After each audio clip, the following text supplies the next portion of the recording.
Hello, I'm Angela, and I just managed to get out of the most toxic situation that I was ever in my entire life. I'm still dealing with all the emotions of it all, so do excuse me if this gets a little too long. My story starts with me meeting my then husband, Harry. Harry and I met at college. We started dating pretty quickly because he was one of the most good-looking guys on campus, and I was pretty good-looking myself. We dated for a long, long while. Harry proposed to me right after we graduated, and while I said yes, happily, we both knew that we needed to wait a little while longer before we actually got married. We were both very focused on our careers and wanted to make sure we were both in a good place before we did something as big as marriage. Harry also asked me to move in with his family because that would allow him to work better and allow me to get to know them. I agreed because of his reasons, along with the fact that I would be saving money on housing. I worked really hard at that point. I knew that I wanted to have a luxurious wedding, and I wanted it to be with all our family around us. In the meantime, Harry was focused on working at his father's firm. He came from a pretty big and influential family. He was also really rich, which is why my dream to have a big wedding was not a far-fetched idea. Anyways, we focused on our careers for around 4 years before I got pregnant. It wasn't a planned pregnancy, and I was pretty shocked that I got pregnant considering we were being careful about it. I was so hell-bent on me not being pregnant that I even went to the doctor to confirm it, and she told me that I was already 3 months along. That evening, I had to sit Harry down and tell him the news. So, I have some news. Well, is it good or bad? I don't know. It's whatever you want it to be. Okay, you're scaring me. What is it? I haven't gotten my period for the last 3 months. At first, I didn't think there was anything wrong with it because I thought it was just the birth control doing it, until something told me to take a pregnancy test. Oh no, are you telling me? Yes, I'm pregnant. Oh my God. Okay, well, are you sure the tests were not fake? Or give wrong results? I thought the same thing too, so I went to the doctor to get tested and they confirmed it too. Oh, wow. Wow, I didn't expect that. We have so much to do. This is wonderful.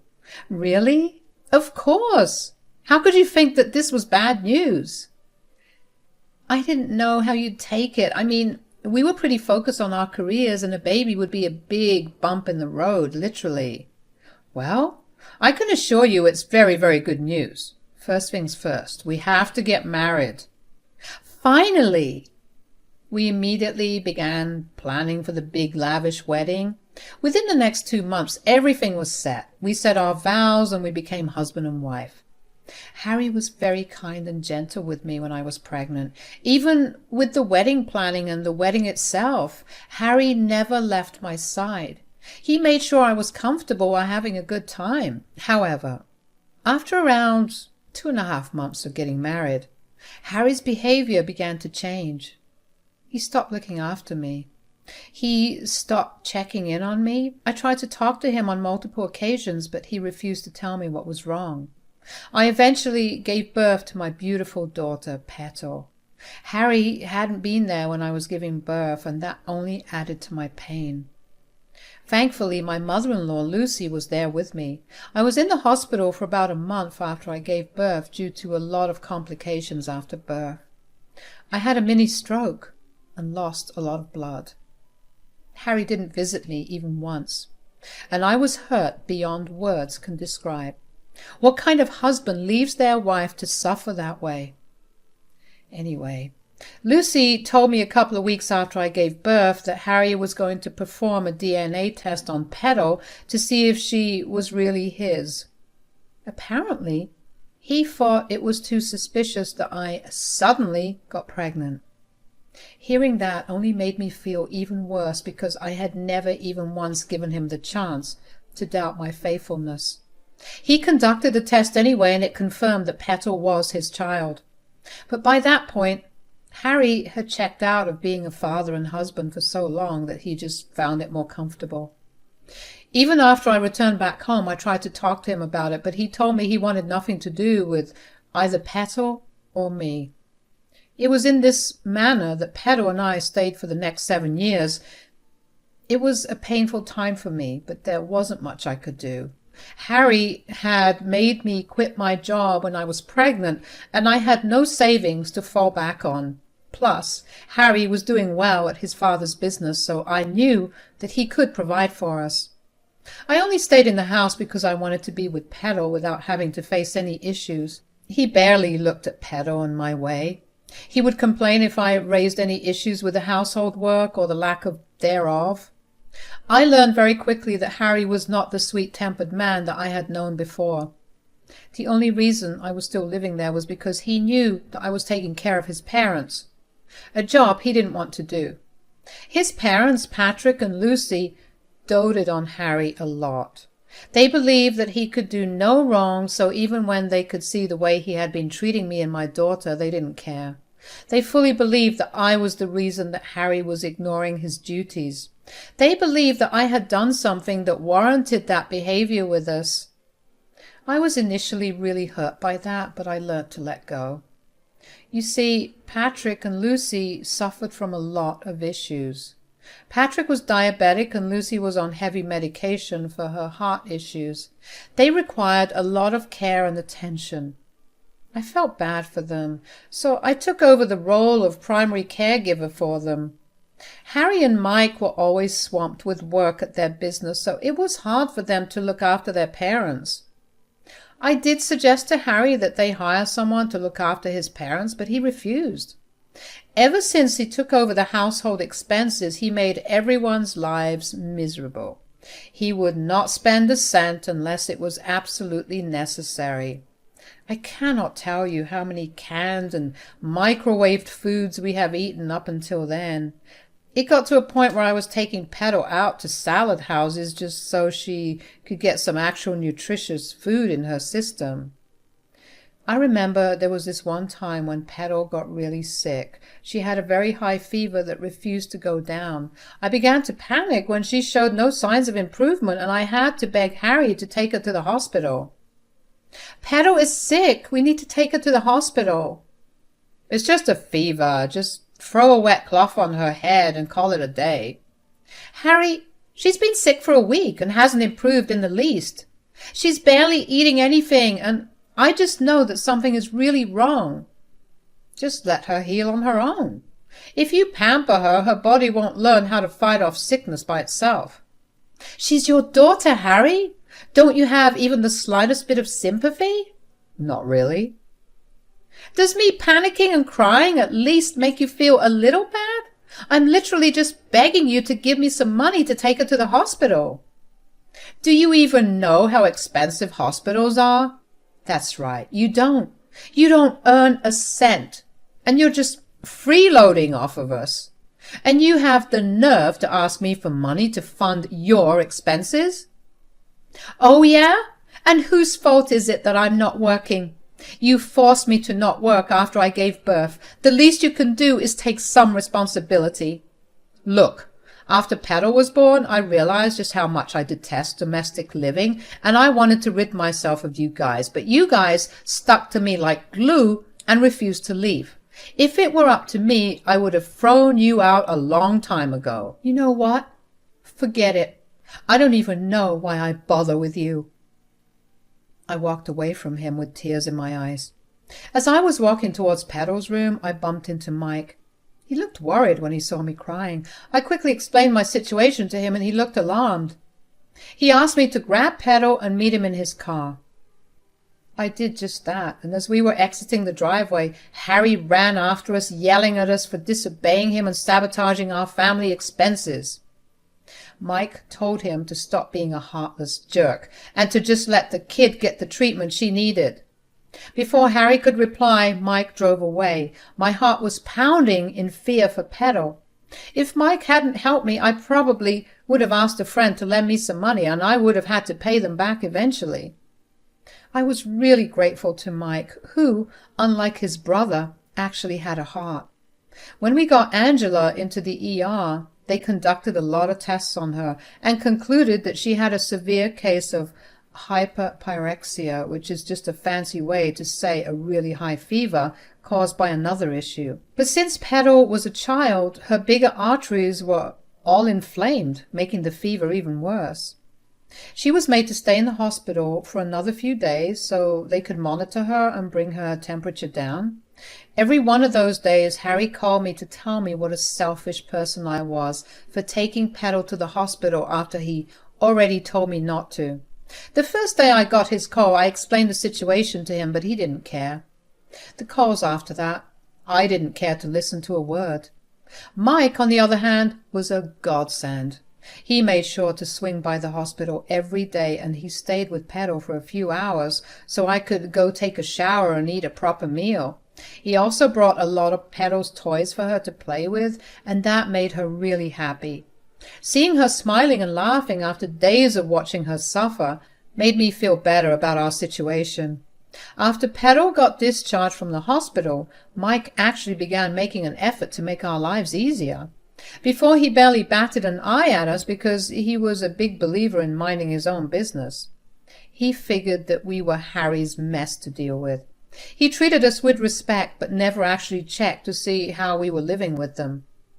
I remember when he took Petal and me out to the park one day. We watched Petal play around while the both of us ate ice creams. He seemed lost in thought and a little sad, so I asked him, "What's wrong? Why do you look so lost in thought?" "Oh, it's nothing." "Come on, you helped me out when I most needed it. Let me at least be a shoulder to lean on for you." "Well, I was just wondering how my brother could possibly let the both of you go so easily."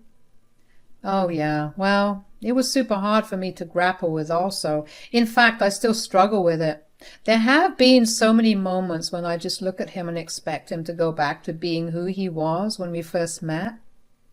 I mean, it takes a special kind of heartlessness to abandon your own child when she still lives in your house." "I've just learned to be grateful that he hasn't kicked us out. I mean, who would hire someone who hasn't worked for the last 7 years? I haven't even updated myself on all the changes that happened in my field." "Why don't you try to find a job, though, even if it isn't in your field? Earning some money is better than earning no money, you know?" "You have no idea how badly I want to earn my own way, but I don't have the time to work." "What do you mean?" "You could always work during the hours that Petal is in school, and if you need it, I can help you enroll her into a daycare where she can stay after school." "You really are an angel, aren't you? While I really appreciate that, I can't take you up on that offer. Even if I'm not taking care of Petal, I'm taking care of your parents. Between that and cooking everyone's meals and cleaning the house, I have 0 time to do anything else." "Oh man, I completely forgot about everything else you've been doing for us. Oh my God. I'm so sorry that I turned a blind eye towards you for so long. I promise I'll help you out and make your days easier. I'll even help set you up with a job." I was surprised by how apologetic Mike was. In those months, I just learned to live as if I was invisible. To actually get recognized for all the work I had been doing made me feel really happy. After that, Mike began helping around quite a lot. Along with doing some household chores, he also helped his parents out with whatever they needed whenever he was free. This allowed them to spend more time as a family as well. Mike also got me set up with a desk job at one of his friends' companies. It wasn't a lot of money, but it was honestly more than enough for me to be able to move out and get my own place in a couple of months. Harry was not happy that Mike was helping me out so much. He constantly brought up how Mike was spending the family money on people who didn't deserve it. The first time that happened, Mike lost it at Harry. They got into a very heated argument that almost turned physical had I not stepped in. After a while of listening to the same comments over and over again, Mike learned to ignore whatever Harry said. I knew that if I was ever alone with Harry, he would unleash his anger at me, so I made sure to stay out of his way at all times. I needed to buy myself some time until I had enough money to put down a deposit for an apartment. And one day, while I was quietly walking past Harry's room so I could go visit Patrick and Lucy, I happened to hear Harry yell. Curiosity got the better of me, and I peeked in through the crack that the door was open. I watched as Harry punched his pillow with frustration. I then watched him sit on his bed completely still.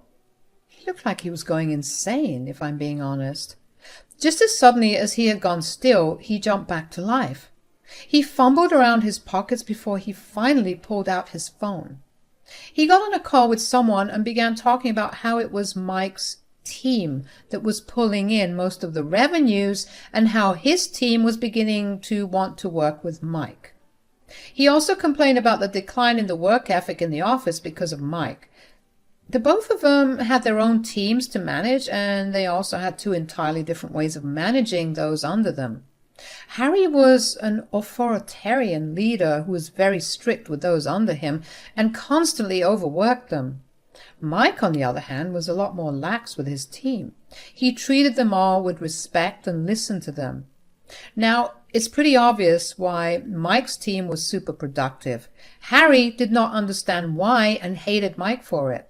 He also complained about how Mike was changing things in the house and that he was beyond angry with Mike. Harry began to tell the other person about how he was going to sabotage Mike and everyone else living in the house because none of us respected him and his words, so he saw no point in having us there.